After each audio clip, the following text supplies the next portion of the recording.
دنیاوی حکمت ہمیں مافوق الفطرت کلام دلیری سے پیش کرنا چاہیے۔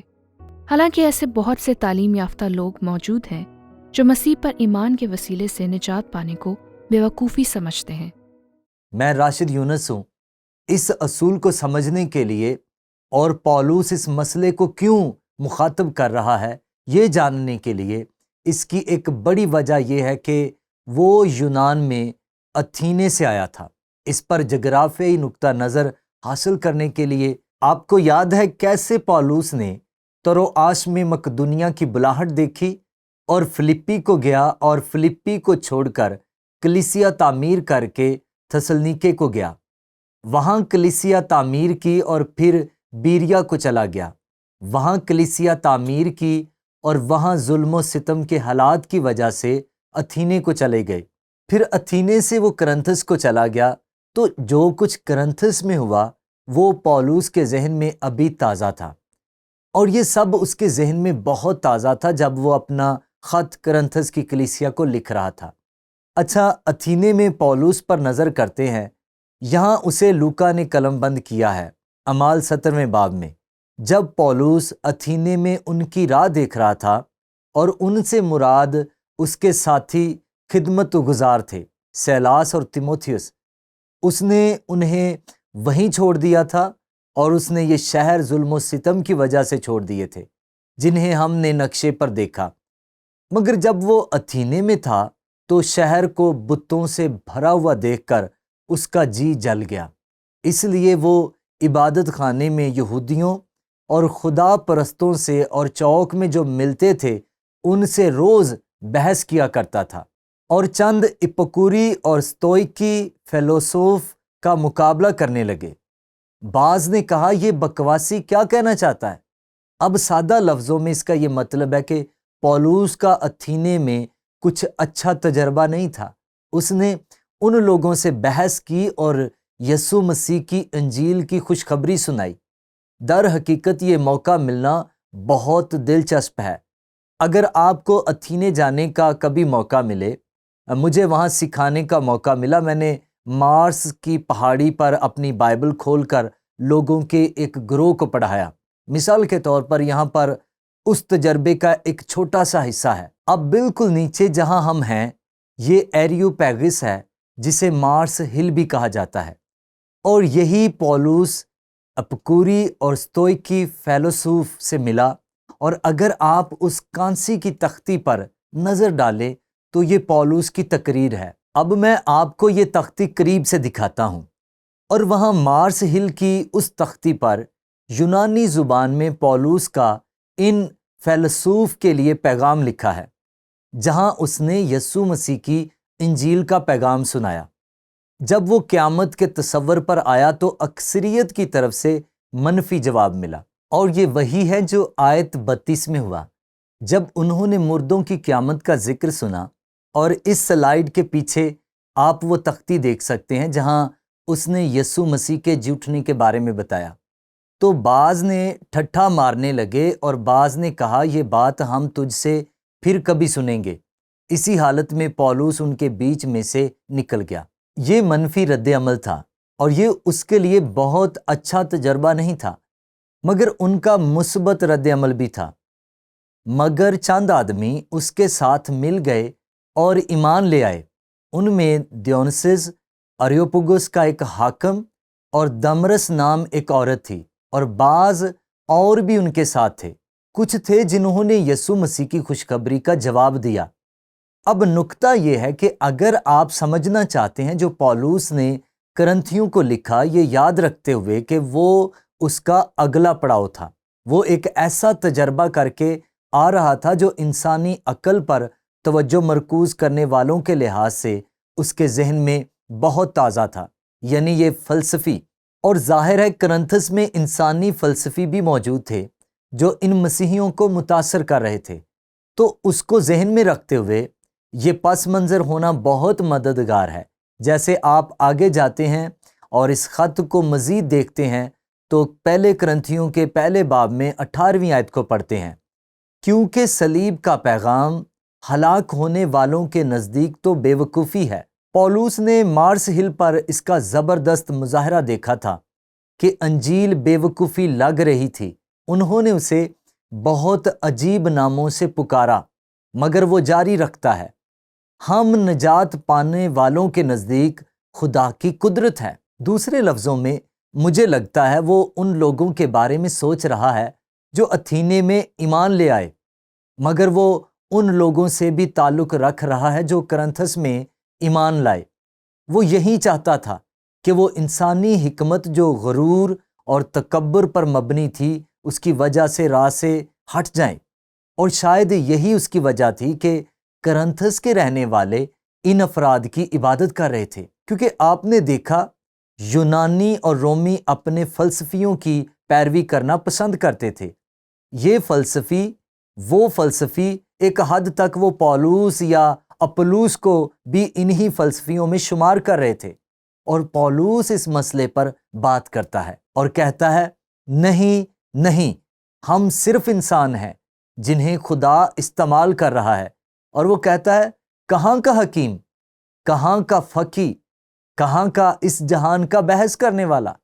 کیا خدا نے دنیا کی حکمت کو بے وقوفی نہیں ٹھہرایا؟ اس نے یہ مارس ہل پر دیکھ لیا تھا، اس لیے کہ جب خدا کی حکمت کے مطابق دنیا نے اپنی حکمت سے خدا کو نہ جانا تو خدا کو یہ پسند آیا کہ اس منادی کی بے وقوفی کے وسیلے سے ایمان لانے والوں کو نجات دے۔ دوسرے لفظوں میں یہ سادہ انجیل کا پیغام ہے۔ چنانچہ یہودی نشان چاہتے ہیں اور یونانی حکمت تلاش کرتے ہیں، مگر ہم اس مسیح مصلوب کی منادی کرتے ہیں جو یہودیوں کے نزدیک ٹھوکر اور غیر قوموں کے نزدیک بے وقوفی ہے۔ اور بلا شبہ مارس ہل پر موجود فلسفیوں نے پولوس کے بے وقوف ہونے کے بارے میں بہت ہی سخت بیانات دیے ہوں گے کہ وہ بالکل پاگل ہے، کیونکہ وہ یسوع مسیح میں مردوں کی قیامت کے بارے میں سوچتا ہے۔ تو یہاں ہمارے پاس کرنتھس میں موجود مسئلے کی ایک دلچسپ تصویر موجود ہے اور اس کی وجوہات بھی، اور کیوں پولوس نے اپنے پس منظر سے یہ لکھا۔ اب میں چند اور چیزیں کہنا چاہتا ہوں، اور وہ یہ ہیں کہ ہمیں پولوس اس لحاظ سے غلط نہیں سمجھنا چاہیے، وہ تعلیم کا مخالف نہیں تھا۔ وہ نئے عہد نامے کی دنیا کی سب سے زیادہ تعلیم یافتہ لوگوں میں سے ایک تھا۔ وہ اچھی استدلال کے خلاف نہیں تھا، اور ہم اسے اپولوجیٹکس کہتے ہیں، اور میرے خیال سے آپ کے پاس اپولوجیٹکس کی ایک اچھی مثال موجود ہے۔ اگر آپ واپس جا کر مطالعہ کریں کہ پولوس نے کیسے ان لوگوں سے بات چیت کی۔ مسئلہ یہ تھا کہ مارس ہل پر یہ ان کی طرف سے کچھ زیادہ جواب دہ صورتحال نہیں تھی، مگر پولوس اس میں یہ کہہ رہا ہے جب سب کچھ سنایا اور کہا گیا، خدا انجیل کے سادہ پیغام کی قدر کرتا ہے۔ پولوس ہمیں اور کرنتھیوں کو بھی یہی بتانے کی کوشش کر رہا ہے۔ سادہ انجیل کا پیغام جو بائبل کی کہانی کے تناظر میں پیش کیا جائے، اور بائبل کی کہانی ہمیں الہی حکمت دیتی ہے، اور وہ الہی حکمت ہم دیکھیں گے یسوع مسیح پر، جو کچھ وہ ہے اور جو کچھ اس نے نجات کے پیغام میں کیا اس پر مرکوز ہے۔ اب غور و خوض کے لیے سوال یہ ہے، اگرچہ ہمارے پاس دنیا کی تاریخ سے کئی زیادہ علم آج موجود ہے، تو ایسا کیوں ہے کہ ہمارے اخلاق اور روحانی حالات اس قدر زوال کا شکار ہیں؟ اس بارے میں سوچیں ہم کیا کچھ جانتے ہیں، سوچیں ہم نیچرل سائنس سے کیا کچھ جانتے ہیں، ہم میڈیسن کے شعبے میں کیا کچھ جانتے ہیں، سوچیں ہم سماجی علوم سے کیا کچھ جانتے ہیں، سوشیالوجی سے کیا کچھ جانتے ہیں، تاریخ سے بنی نوع انسان کے بارے میں اور سائیکالوجی سے بھی ہمارے سارے علم کے بارے میں سوچیں۔ کیا ہو رہا ہے؟ زوال کیوں ہے؟ اور یہ زوال کیسا لگتا ہے جب ہم خدا سے دور ہو جاتے ہیں؟ ویسے پولوس ہمیں رومیو پہلے باب میں بتاتا ہے، آیت نمبر 22 اور 23 میں، فخریہ رویہ دنا ہونے کا دعویٰ کرنا۔ آج ہم اپنی ثقافت میں کیا دیکھتے ہیں؟ ہم جو کچھ جانتے ہیں اس سے دنا ہونے کا دعویٰ کرتے ہیں، مگر اقدار کا کیا ہو رہا ہے؟ وہ اپنے آپ کو دنا جتا کر بیوقوف بن گئے اور غیر فانی خدا کے جلال کو فانی انسان اور پرندوں اور چوپایوں اور کیڑے مکوڑوں کی صورت میں بدل ڈالا۔ ایسی انتہا اتھینے میں تھی، مگر یہ ساری رومی دنیا میں پھیل گئی، اور پولس ایک ایسی دنیا کے تناظر میں انجیل کی منادی کر رہا ہے جو بگڑ رہی تھی، بہت بری طرح سے۔ لیکن ہماری اپنی ثقافت کو دیکھیں، مغربی ثقافت کے بارے میں سوچیں، ہمارے معاشرے کی بنیادوں کے بارے میں سوچیں۔ میں ہماری بنیادوں کے بارے میں سوچ رہا تھا اور پیچھے جا کر ہم پر تھوڑی تحقیق کی۔ میں یہ پہلے بھی کر چکا ہوں، مگر مجھے چند الفاظ کہنے دے جو ہمارے دوسرے امریکی صدر جان ایڈمز کے ہیں۔ وہ بانی بھی تھے کیونکہ انہوں نے آزادی کی قرارداد پر دستخط کیے۔ یہ ہے جو انہوں نے لکھا، وہ عمومی اصول جس کی بنیاد پر والد اور بانیوں نے آزادی حاصل کی۔ وہ واحد اصول تھے جن میں نوجوان حضرات کی وہ خوبصورت مجلس متحد ہو سکتی تھی، اور یہ اصول ان کی طرف سے ان کے خطاب میں یا میرے جواب میں ہی مقصود ہو سکتے تھے۔ اور یہ عمومی اصول کون سے تھے؟ میں جواب دیتا ہوں۔ مسیحیت کی عمومی اصول جن میں یہ تمام گروہ متحد تھے، انگریزوں اور امریکیوں کی آزادی کے عمومی اصول۔ اب میں تسلیم کروں گا یہ ہمارے دوسرے صدر تھے جو مجھے لگتا ہے بہت سے بانیوں کی نمائندگی کر رہے تھے۔ اگر آپ واپس جائیں اور وہ پڑھیں جو انہوں نے لکھا۔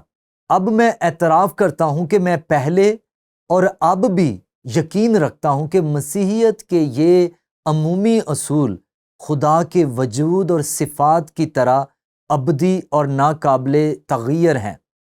آزادی کے وہ اصول ہمارے زمینی دنیاوی انتظام میں انسانی فطرت کی طرح ناقابل تغیر ہیں۔ ہماری ثقافت کو کیا ہوا؟ ہمارے تمام علوم کے ساتھ کیا ہو رہا ہے؟ ہماری ساری دنیاوی حکمت خود میں غلط نہیں ہے، مگر ہم خدا کو اس سے باہر رکھ رہے ہیں، اور جب آپ خدا کو باہر رکھ دیتے ہیں سب کچھ بگڑنا شروع ہو جاتا ہے اور خدا سے دوری پیدا ہونے لگتی ہے۔ زندگی گزارنے کے لیے اس اصول کو یاد رکھیں، ہمیں مافوق الفطرت کلام دلیری سے پیش کرنا چاہیے۔